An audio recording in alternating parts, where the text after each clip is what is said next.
it's only a dream. Nothing is really what it seems.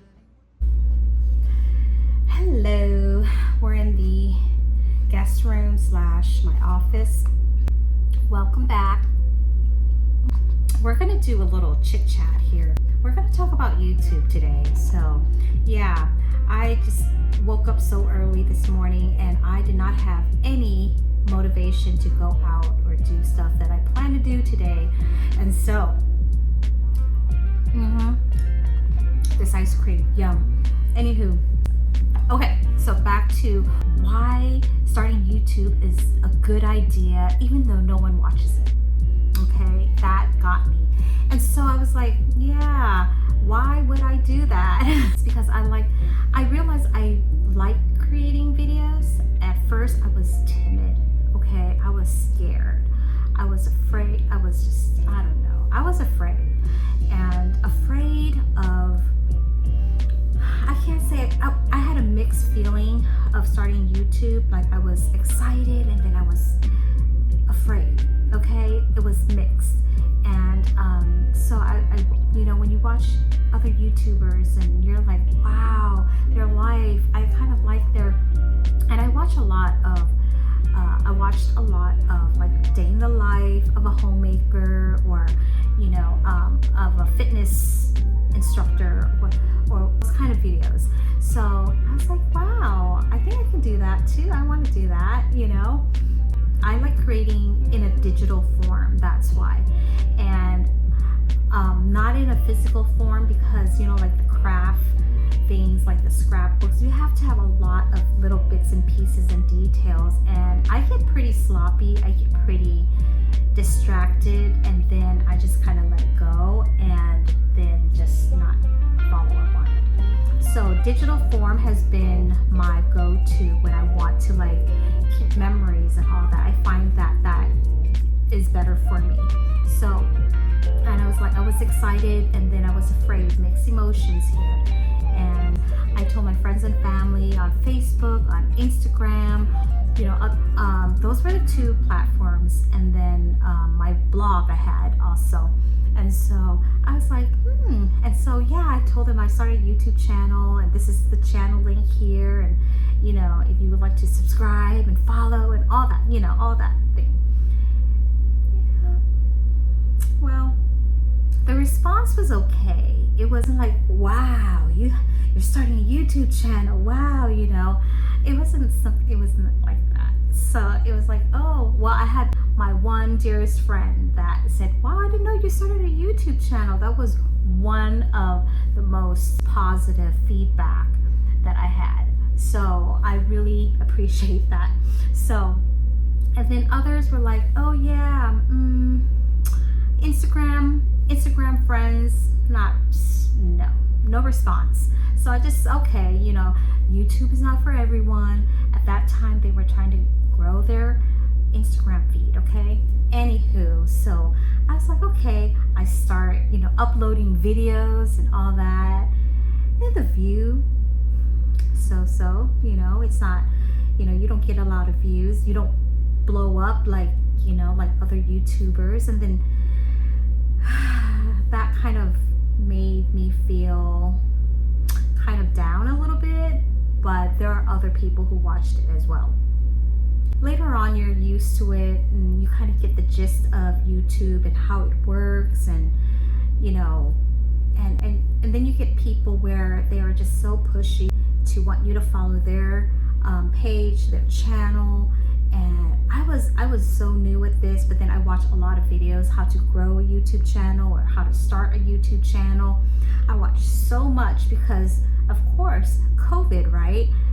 And you have not much to do and you can go out. So during COVID, right, that's when you kind of have the advantage of watching YouTube videos. You either watch a lot of YouTube videos, read Twitter, watch more movies, be on Facebook, be on Instagram, all that platform. Snapchat, I think, was slowly dying down. Anyways, so that's when I was like, okay, let's go for it.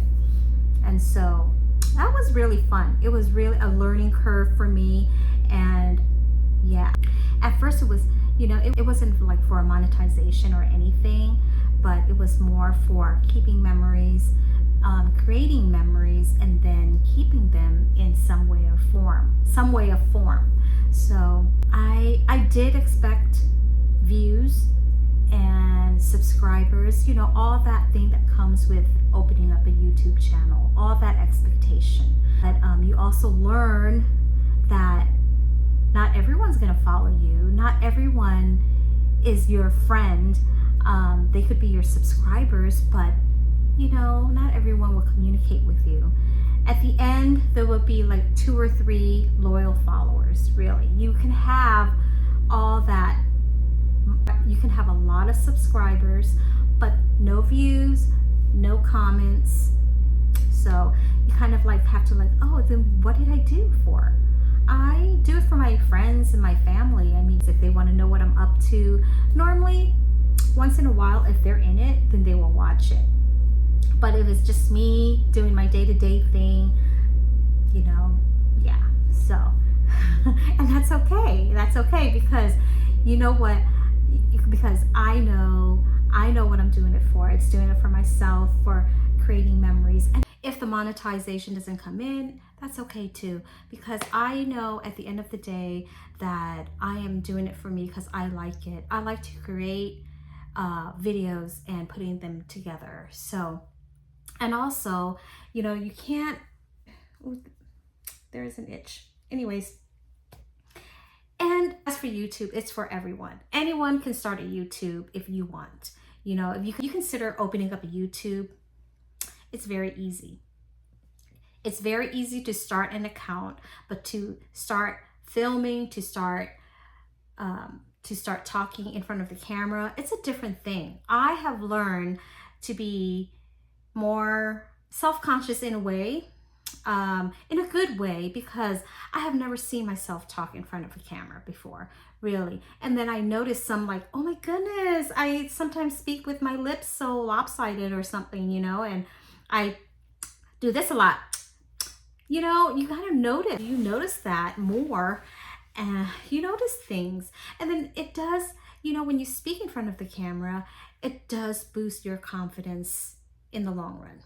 When you practice, I remember when I first recorded my own video, I could not speak at all.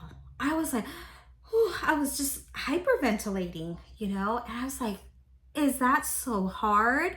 Why is it so hard to speak in front of the camera? Man, let me tell you, it is hard. But when you keep doing it, you keep practicing, and you see people giving you that confidence, that boost, you can do it. I mean, I still get a little self-conscious. I mean, I still, if I'm out in public and I'm talking and vlogging in a way, I do feel kind of shy still. So yeah, and that's okay. It's not but I have come so far, to recording my own voice, my own video, and then posting it out. So yeah, you learn that, and you kind of have more confidence in speaking to others, speaking to yourself, and it's kind of a therapy in a way when you think of it.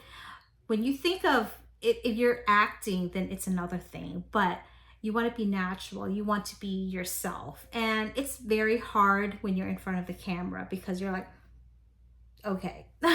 and you are your worst critic, really. But you learn how to be more graceful to yourself. And so you learn that in each step. And also for YouTube, it is wealth on information. There are some bad, there are some good information, but you are on YouTube for something. I go to YouTube when my phone is locked, when my pressure cooker is not working properly. I go to YouTube because the manuals, I don't know, there's somewhere in the garage, and you go to YouTube, and there is a stealth wealth of information out there, and it's there. If you have some other information, for instance, I like cooking, I like baking, I would rather be baking more, And so you learn and you want to post it, and you want to post a recipe, or so what you want, or what you learn, you post it out there. You may be helping someone. So YouTube is a good place to be and to share your knowledge, to share what you learn. So yeah, your life. Okay, before this video gets too long, I really like YouTube. I have met wonderful people, met as in online. When I first started YouTube, I've made so many friends, and then, they come and go. Subscribers come and go, and don't let that bother you. At first it did, but you will get friends that are loyal to your channel, and you will learn about them, and you change as well. Once when I started purely cooking videos and just posting them, but then it kind of got to where I want to expand and do more vlogging and all that. So you kind of meet other niches, other people with different niches as well. I was all over the place before, and you kind of know who you want to follow and who you want to watch on YouTube. So it's just a really good place to be. And for me, as I'm a homemaker, I'm a full-time home caregiver to my daughter, so I don't normally go out a lot of places, and I mostly stay at home. So vlogging, doing this and that at home, and just showing, and recording my time. And so if my friends and family, down the road want to know what I'm doing, like 2-3 weeks ago, they can come and watch the video.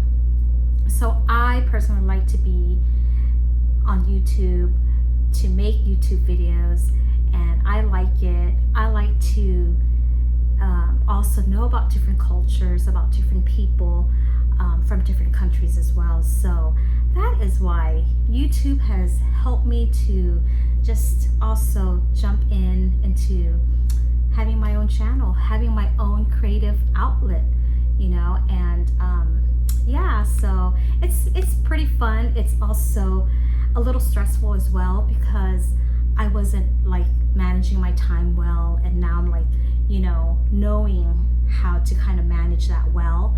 And so it gets better, and you learn in each step. So I think YouTube is a good place to be, and to meet people,